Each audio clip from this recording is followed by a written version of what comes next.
Today we're with Paul Martin. So Paul, tell us about your new business plan. Well, it's just down the road from here, yeah. So tell us, how are you stocking your gallery? Tell us about that. Okay, well I've been, since I've been in telly for the last 20 years, I've always been in antiques. That's been my life, it's my oxygen, and I've always had to sell them to make a living.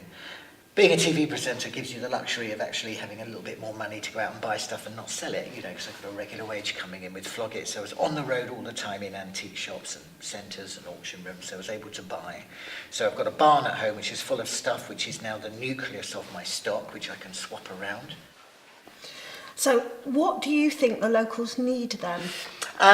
Slightly more refined furniture. I'm slightly more roughed edge, sort of country house living, over the top, big manor house type thing with warts and all, you know, all the scars and early repairs and things like that. Whereas I think they want something ready to go, slightly neater, slightly smaller, you know, very functional, and sort of priced between sort of £300 and £3,000. That's kind of what I've gauged from doing my shop up and meeting all the passers-by. So Paul, it's a long time since you've had a gallery. What's changed in business between then and now?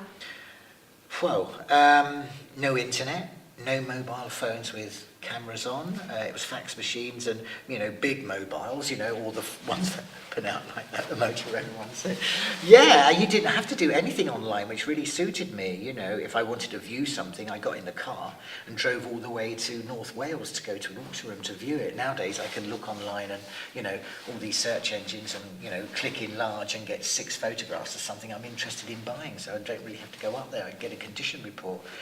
Yeah, it makes life a lot easier. You know, the whole world's your market now, so it's a lot easier to sell to people, that's for sure. It's tougher to buy because there's more competition. There's more people aware of this now. But it's also tougher to navigate. You know, I'm not the best sort of person at IT. What would you say to anyone considering making a change of career or a diversion? Because you've been a TV presenter for a long time and now you're doing this as well. What would your advice be? What have you learned over these last few months of planning? Basically, you can't do it all by yourself. You need help. You need a structure around you. You know, I've got a great collection. That's kind of like my walking portfolio. I've curated that over the years, but now you need to create a business as well. You know, not just create, but curate a business. You need to actually have everything in the right sections, and you need help to do it because life now moves at a pace like that. You know, you've got to be up and running and ready to go. I think it's a good thing to do. You know, you've got to have these changes in life, you know, and it doesn't matter what age you are. I'm not trying to redefine age, you know. Everybody ages differently, don't they? You know, you are what you are. But I know my kids are better doing this stuff online than I am, and that's frustrating. That's really frustrating. It takes me ages to do it. What about TV? So what does TV hold for you in 2019? Well, I've been doing Flog It for 18 years. That took me on the road for 200 days of the year. We've stopped making it. I've got 60 shows in the bag, plus 20 that nobody's ever seen before. So there's still 80 new shows, which will last another year and a half on TV. Then they'll be repeated on BBC Two for about 8 years. So we'll still see lots of Flog It. Made a brand new series called Make Me a Dealer, which got in the top 5 of the ratings every single day. That has now been recommissioned, so we start making that in April. I'm doing Country Farm Diaries at the moment, which I've always done. I do 20 of those a year. Then I start rehearsing for a brand new show that Charlotte, my wife, wrote with me, and that's called Curiosity. It's about a curiosity shop full of antiques and collectibles. It's a quiz show. We're filming it in the studio. There's 20 of those coming out. So how often will people actually see you in the shop then, Paul?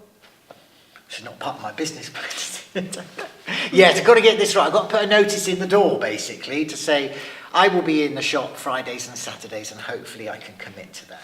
I've now got to find this balance, and this balance has got to work, not just for me, but for my family, because I've got commitments as I'm a family man, and with the telly as well, and with all my local clientele, because they want to see me, you know, and I want to be there for them, you know, and I want to show off my stuff. You know, dealing antiques is all about theatre, and I want to show them stuff and excite them, and I want to educate them, not patronise them, of course, but just, you know, talk about the stuff in a whimsical, intelligent way, you know. But you do that on telly all the time. Yeah, so that's what people will want, really, when they come in, and if I can do that and make a few sales, then I'll be really happy. You've always been quite passionate about Wiltshire as a county and a place to live, haven't you? Yeah, it's full of heritage, and I've loved Corsham and hope to be part of the community here and give something back to it. And yeah, start a sort of an artist quarter, you know, a section where, you know, people can gravitate to. I've got a great spot. I believe it's the best shop in High Street.